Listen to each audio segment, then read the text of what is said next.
Hey guys, welcome back to my channel. So I am here with my lovely Malaprops mug and some delicious tea to do the reader problems tag. I've had a lot of fun watching this one in particular, and I'll actually link some videos at the end of this one of some of the ones that I particularly enjoyed. But yeah, let's get started and I will tell you my solutions or feelings about these reader problems. You have 20,000 books on your TBR. How do you pick what book you're going to read next? So that's a lot of books. I have almost 60 books on my TBR, and that scares the crap out of me. I'm like, when am I ever going to read those 60 books? I need to stop buying new books because I will never read all those 60 books. So 20,000 scares me. Like, I would just be buried under a pile of books, let's be honest. I set aside a pile of books of ones that I am interested in reading soon. Right now I have on the back of my sofa table, or on my sofa table, I have 3 stacks because I have so many books that I would like to get to right now.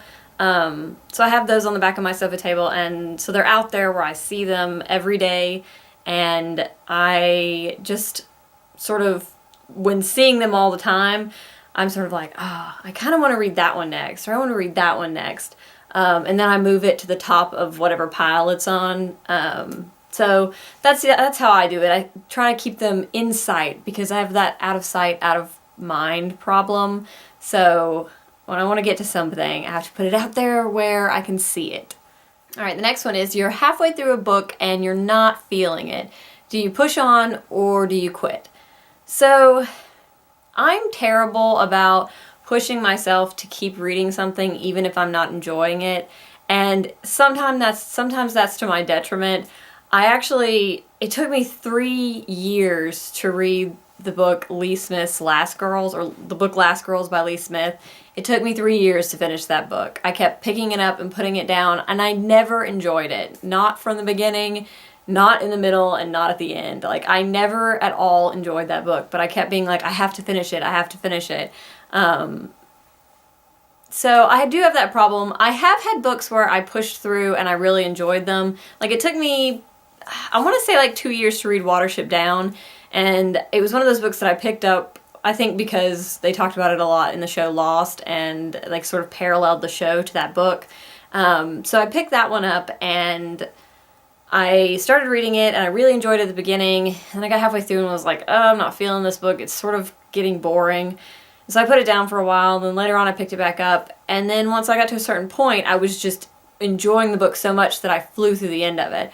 So sometimes pushing through can be great because you end up loving the book after all. Sometimes it's just not worth it. I've started to sort of cut myself some slack and be like, if I'm not liking this, then I'm just going to put it down. Like, for instance, the book Wicked. I have tried and tried and tried to love that book, or even moderately like that book, and so far, not so much. I like I don't even know if I really liked the beginning, but I got about 60% through, and then I was like, you know what? There's so many books that I'm really excited to read, and I'm wasting my time on a book that I don't care for, and so I ended up just putting it down and sending it on its merry way to the used bookstore. So I'm getting better about saying I don't enjoy this and quitting, but sometimes I will push through on a book that I'm not really feeling. There's no rhyme or reason to why I do one or the other. I'm more likely to push through, I think, than I am to put it down, though. The end of the year is near, and you are so far, yet so close to meeting your Goodreads goal. Do you push on and try to meet your goal, or just give up on it? I don't put a lot of stock in the Goodreads goals. I think the last 2 years I didn't even set one, because hilariously enough, I set one the first time I think that I was aware that there were you could do a reading goal on Goodreads, and I met it that year. It was like 25 books or something. And then the next year I set one for I think I set it for 25 again, or maybe 30. I think I set it for 30. And by the end of the year, I'd read 7 books. So that was just a really busy and not reading year for me somehow. And so I don't know. It depends on how close I am too. When I set one this year and I just keep surpassing it, so I keep sort of extending it. But if I'm, 3 books away from it, yeah. If I'm like 7 books away from it, I'm probably just going to be like, psh, I am not going to meet that. It is November. The covers of a book series don't match. How do you cope? I'm not one of those people that get super, super uptight about covers not matching. I prefer when they match because they look really nice on a shelf, but if you've seen my bookshelves, and maybe I'll insert some pictures, nothing really matches, and they sort of are just like a hobnob of books. I don't have a lot of, series or matching collections or anything like that. It's important to me in things like Harry Potter. I want all those books to match, or, just series that I am super invested in. But for the most part, I don't really care. What I really, really don't like is when you have a series and you have, say, 3 books in paperback and then 1 in hardback. So this is the Caroline B. Cooney Out of Time series that I read when I was in high school, and the 4th book in the series came out a lot later than these 3, and so by the time this one came out, I was dying to read it, and so I picked it up in hardback and never got it in paperback. And I'm not even sure if they make it in this cover in paperback, and so it bothers me because when they can't sit on this shelf together because they look like this, and it's silly. So I end up just putting this one on a different shelf and putting these on one because it just makes me so mad they just don't even get to sit next to each other. Everyone and their mom loves a book that you don't really like. Who do you bond with over shared feelings? I'm not one to really care whether I'm the odd man out liking a book. I either like it or I don't, and if other people love it and I don't, then that's just me. There are plenty of books that I love that other people think I'm crazy for reading. You're reading a book in public and you're about to cry. What do you do?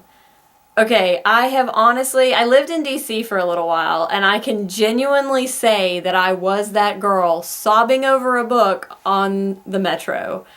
I read the ending of the bel canto on the metro on the way home from work, and I was all out bawling.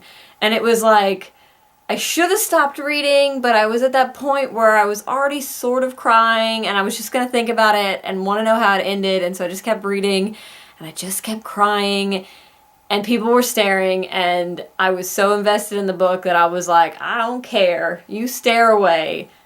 I love this book. So I would probably try to stop reading, but if I was too invested in the book like I was with Bel Canto, a sequel to a novel that you love just came out, but you've forgotten a lot of details about the original book. Do you reread? I'm not a big rereader. There are a handful of books that I have reread or series that I have reread, but for the most part, even when a sequel comes out, I will generally just look up information on like Wikipedia or something, and then or Goodreads or a blog or something like that to sort of remember the the gist of the book, and then I'll just sort of power through, because eventually things in the book will sort of remind me of things from the original one, and I'll catch on, and it's fine. So I usually don't reread the books just because, I don't know, I would rather just move on to the new book. How do you politely tell a friend who wants to borrow your book that they can't?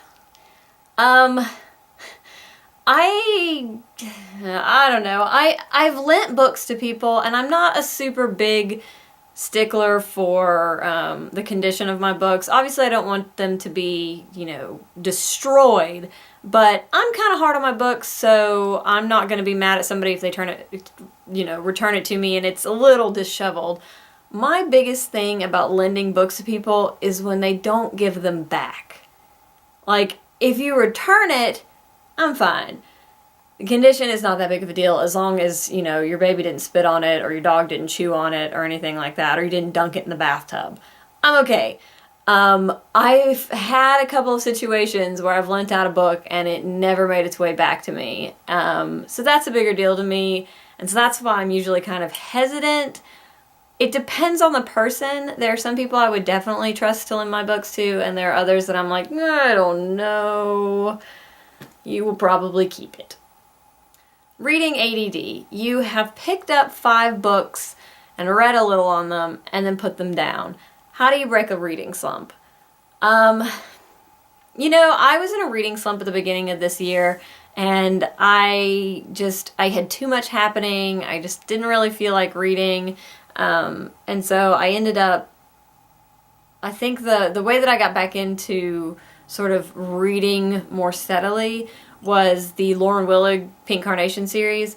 So I think that maybe starting with a book that's part of a series, like if you've read the books before it and there's a new book, or with that one I was several books behind. So when I ended up picking up a new book, it was, you know, I had 3 of them that I could, you know, continue on to. And so I read the first one that I hadn't read in the series, and then I moved on to the next one really quickly, and it snowballed from there. So I'd probably say that if you're reading a series and there's a new book to it, then pick that up, because you've already sort of built the world, and so your mind doesn't really have to work as hard, maybe. Yeah, I'll go with that. So many new books that you're dying to read are coming out. How many of them do you pick up? I actually am not a big new book reader. I tend to either end up getting book recommendations from things like BookTube or Goodreads, or just browsing. I used to love to go to Borders or Books A Million and just sort of walk around and look at the books, and I'm definitely guilty of picking up books with pretty covers over books with ugly covers. So I don't know. I've never really been aware of what books were new. I just pick up what I like. A lot of times I will get hooked on a certain author or a certain genre and just go to the used bookstore and get books that way. So I don't know that I really, I don't know that I really do have a lot of books that are new that I'm dying to read. You bought the books that you couldn't wait to get your hands on. How long do they sit on your shelf before you read them? I'm kind of bad about this. I think in the last couple of months I've bought like 15 books or something like that, and I've probably read like 5 or 6 of them, something like that. I get really excited about books, like, for instance, the Tea Rose series. I read about it on Goodreads, and I was like, ooh, I will definitely like that. And so when I saw them at my used bookstore, I snapped them up because I was like, ooh, I may not find them again. That was like a month or 2 ago, and they are still sitting unread, and they will probably still be unread when 2014 ends, because they're not super high on my priority list of reading. So I would say it depends on the book, because I know that after I finish Cress, which is the book that I am currently reading, that I'm going to move on to We Are All Completely Beside Ourselves, which I bought in Asheville 2 weeks ago. So that one didn't have a long shelf life, but the Tea Rose will have an extremely long shelf life. So that was the Reader Problems tag. I hope you enjoyed it, and I would love to hear your answers to this video. If you've made a video for this tag, definitely let me know, and I will go check it out, because this one has been super fun to watch. I will link a few different videos that I've enjoyed of this tag right now. So you should go check those out. These are all YouTubers that I really enjoy watching, or booktubers that I really enjoy watching. And yeah, I hope you guys are having a wonderful week, and I will see you guys later.